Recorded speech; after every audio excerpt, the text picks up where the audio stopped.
એના ઉપર સીનાજોરી હર્ષ સંઘવીએ ગઈકાલે મારા ઘરે પોલીસ મોકલી, મારા પરિવાર સાથે ગેરવર્તન કર્યું અને એ વાતનો મેં ભાંડો ફોડ્યો જગ જાહેર. તો સાંજ સુધીમાં એક બનાવટી એઆઈ ઓડિયો વાયરલ થઈ ગયો. અરે વાહ, તમને બધી ખબર પડી જાય છે. અમે તો આખા વર્ષમાં તમારા ઉપર 100 પ્રકારના મુદ્દા ઉપર આંગળી ઊંચી કરી. અમે તમારા વિરુદ્ધમાં કીધું કે તમે ડ્રગ્સના કારોબારની અંદર તમારી આખી પાર્ટી સંડોવાયેલી છે. કેમ અમારો ઓડિયો ના આવ્યો? અમે તો કીધું કે હર્ષ સંઘવી 8 પાસ છે, કેમ ઓડિયો ના આવ્યો મારો એમાં? અમે તો કીધું કે આ ડફોળ છે, કેમ ઓડિયો ના આવ્યો ડફોળ છે એવી વાતચીતની પુષ્ટિ કરતો? અમે તો કીધું કે દારૂના હપ્તા તમારા ભાજપ વાળા કમાય છે, કેમ ઓડિયો ના આવ્યો? તમારા ઉપર જ્યારે જ્યારે અમે સવાલ ઊંચો કર્યો, સવાલ ઉઠાવ્યો, ત્યારે તો કોઈ ઓડિયો ના આવ્યો કે હા આ વાત સાચી છે. અને જ્યારે મેં એમ કીધું કે મારા પરિવારને હર્ષ સંઘવીએ પોલીસ મોકલીને હેરાન કરવાની કોશિશ કરી છે, તો સાંજે છે એક બનાવટી ઓડિયો વાયરલ કરવામાં આવ્યો. કઈ વાંધો નહીં, કરો વાયરલ. જનતા બધું જ જાણે છે કે સાચું શું છે ને ખોટું શું છે. સાચી વાત તો એ છે કે અત્યાર સુધીમાં 100 કરતા પણ વધુ એફઆઈઆરો કરી અને હર્ષ સંઘવીએ આમ આદમી પાર્ટીના કાર્યકર્તાઓને જેલમાં પૂરવાનું કામ કર્યું. પણ કઈ વાંધો નહીં, અમે કોઈ તમારાથી ડરતા નથી કે અમે કોઈ તમારાથી કઈ ભાગી જવાના નથી. તમારે અમારી ધરપકડ કરવી હોય તો આ ખુલ્લેઆમ જ ફરીએ છીએ, જ્યારે કરવી હોય ત્યારે કરી શકો છો. ડરપોક કઈ, અમે તમારા જેવા ડરપોક કે કાયર માણસ નથી. અમે તો લડનારા હિંમતવાન માણસો છીએ. ગઈકાલે જે કૃત્ય કર્યું એ કૃત્ય અત્યંત નિમ્ન કક્ષાનું હતું, અત્યંત જઘન્ય પ્રકારનું કહી શકાય.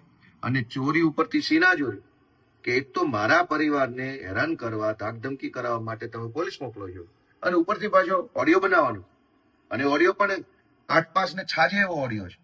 કોઈ ડફોળ માણસ, હલકી બુદ્ધિનો માણસ, નિમ્ન કક્ષાની વૃત્તિ ધરાવતો માણસ જેવો ઓડિયો બનાવે એવો ઓડિયો છે, જેમાં કહેવાતો જે કોઈ ભાઈ છે સામેવાળો એ પાછો મને કાયદાનું જ્ઞાન આપે છે કે હમણાં ઓલો નવો નિયમ આવ્યો છે, એમાં ઘરના ફોટા પાડશે, પછી એ ફોટા અપલોડ કરવા પડે.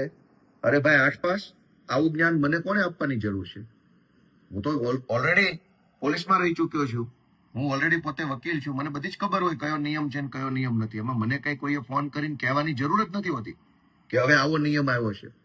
પાછો કહેનારો વ્યક્તિ એમ કહે છે કે બા ઘરે એકલા છે. ઓહો, આટલું બધી ફેબ્રિકેટેડ વાત. બા ઘરે એકલા છે કે નહીં એનાથી પોલીસને ક્યાં આમાં કઈ કે લેવા દેવા છે? અને જાણે તો મને ફોન કરીને પોલીસે આગોતરી જાણ કરી હોય કે તમને ઘરે આવશે, આમ કરશે, તેમ કરશે.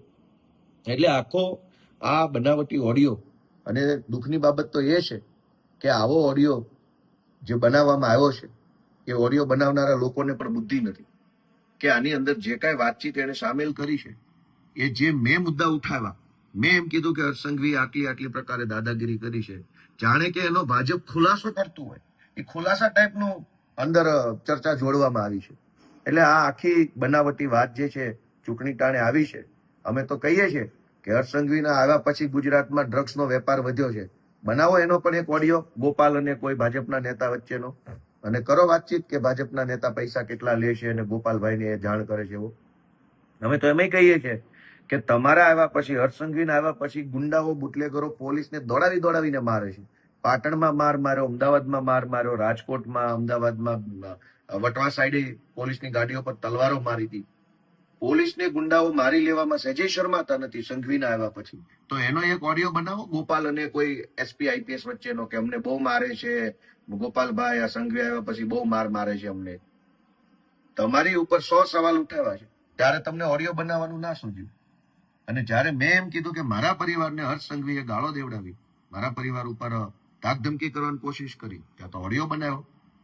અને કેટલાક હર્ષ સંઘવીની ટોળકીના સભ્યો દ્વારા સનસનીખેજ ભર્યા સમાચારની જેમ પ્રસારિત કરવામાં. ભાઈ કોઈ સનસનીખેજ નથી. સનસની તો 2027માં સનસનીખેજ ભર્યા સમાચાર આવવાના છે. બ્રેકિંગ ન્યૂઝ 27માં આવવાના છે. સંઘવી જેલમાં જાય છે ને આમ આદમી પાર્ટીની સરકાર આવે છે. જય જય ગરવી ગુજરાત.